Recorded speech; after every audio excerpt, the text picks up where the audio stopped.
Hello, my name is Nathan and you're watching Robot Masters. Today we have a very special unboxing and overview of the Neato D7. It's a highly requested robot on my channel. I've been getting a lot of comments, been asking, oh, you're going to review the Neato. I'm like, I was like, of course I will. I just had to get around to it. So, I got my good friend Ben on the left or right, whatever you guys look at. And I got Clara, the plush carrot, and they're going to help me get this guy unboxed, so stay tuned. So, we have the Neato here. First of all, let's go ahead and ask my little friends here what they think of the Neato.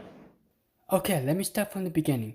It has app support, you could do area select, you can do no-go zones, it supports up to 3 levels, it uses a LiDAR sensor for navigation. Maybe we should shorten it because, I don't want this video to be too long. Okay, so it has magnetic boundary tape, the side brush is magnetic, so you don't have to use a screw to remove the side brush. It has one of the longest extractors.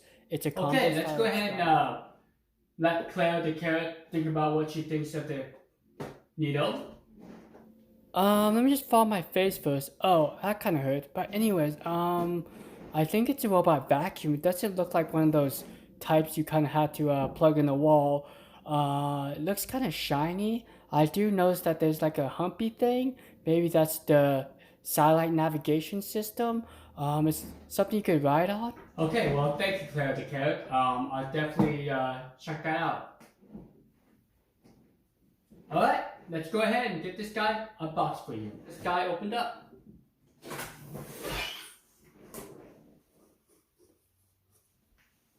I'll go ahead and get this guy flipped around. Think. Ooh, it looks really cool. It says, say hello to Neato. Hey, look, looks like you, Clara the carrot. Very cool. Some nice instruction manuals. Hey, did you know that Neato was the first robot company to incorporate a LiDAR sensor in their consumer-based robot company? That's pretty cool. I really don't know what Ben said, but it sounded cool. Alright, I'm gonna go sleep now. Instruction manuals, very nice. Let's go ahead and open up some packaging. And we got the robot itself.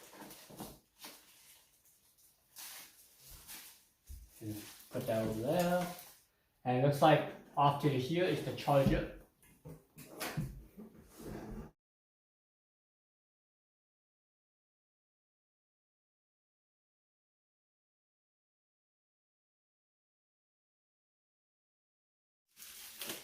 Cool. Okay, Clara, you want to help me there?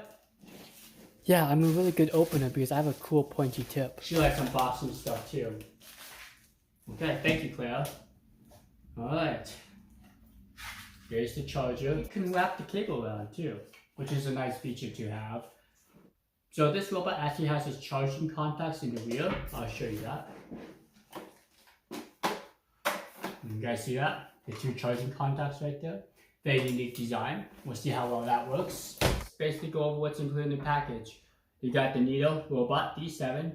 You have a couple filters right there. You have a Neato brush. You have a charging cable. You have magnetic boundary tape or strips.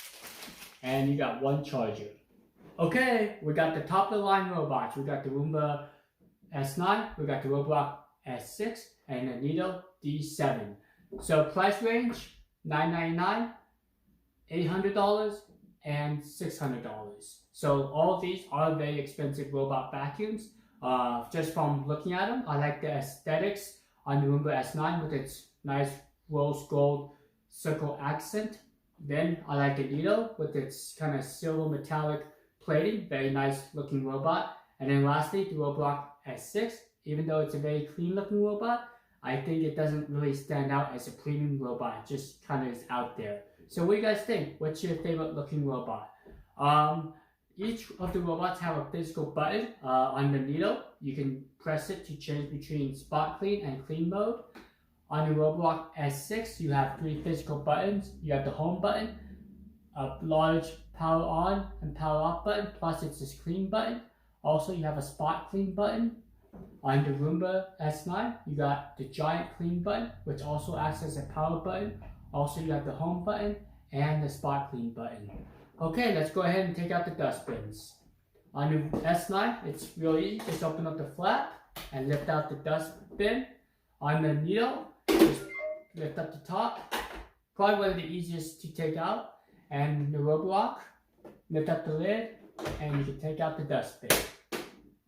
I'll put down in the description the size of these 3 dust bins. Okay.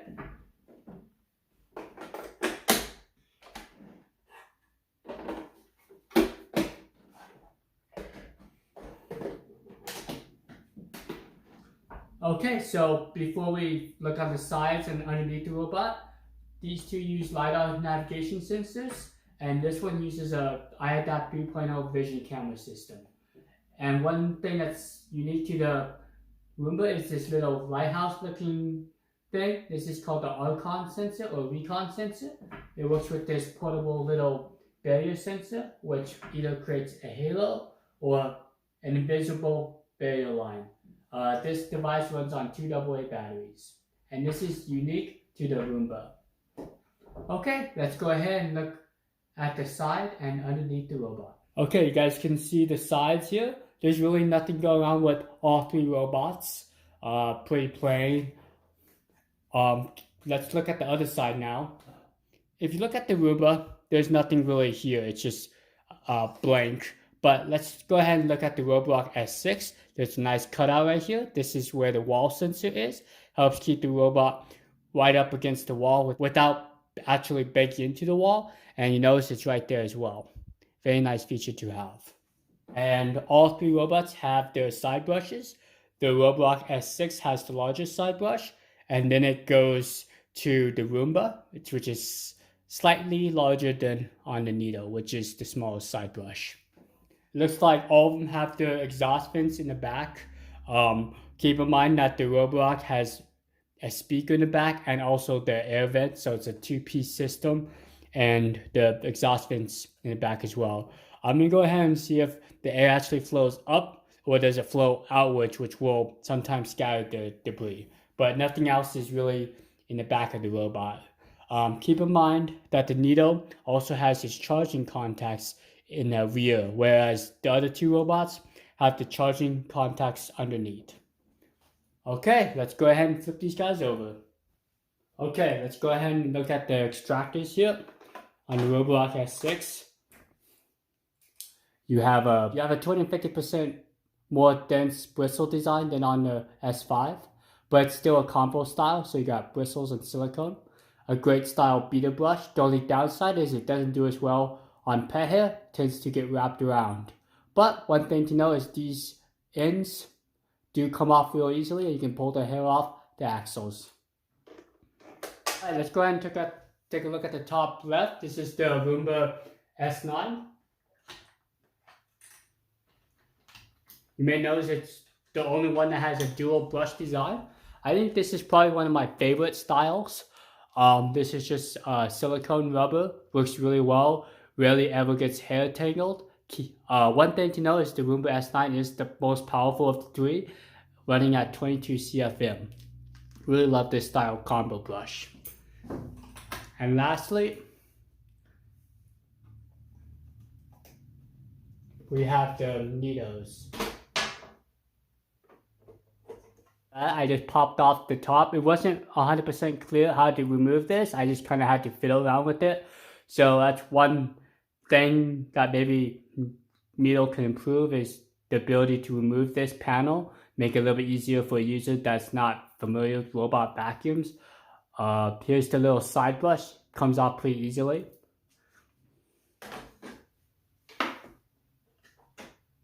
Okay, so here we'll have to take a look at the beater brush of the Neato. Which one is longer? Let's double check.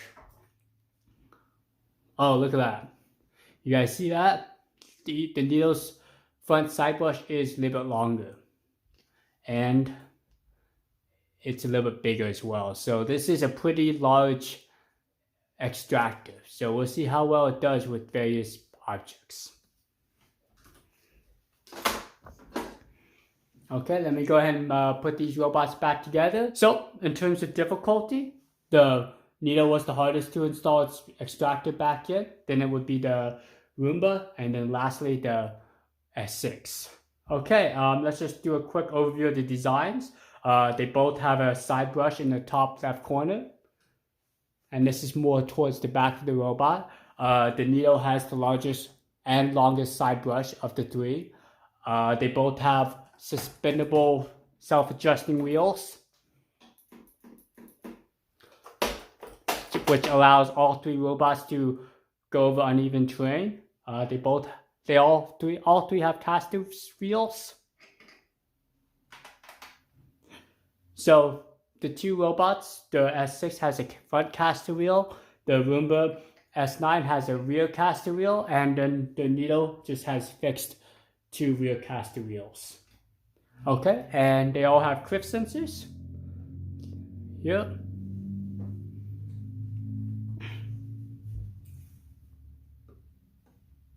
S6 has charging contacts here, and the charging contacts for the Roomba is right here, and then for the Neato, it's in the back right there. I think that's about it. There's a lot of similarities, but there's also a lot of differences. I just can't wait to get the Neato charged up, and we're gonna see how well it performs. Alright, I think that covers the overview of these 3 robot vacuums. So stay tuned to more testings, and if you like this video, please smash the like button. Helps me gauge if this video is popular or not. And if you're new to my channel, welcome. My name's Nathan, and this is Robot Masters, where I do all the cool daily uploads of videos of cool robot vacuums. I do testings, reviews, extreme testings. I do everything, Skittles, you name it. I'm the guy for you. So stay tuned for the next head-to-head challenge.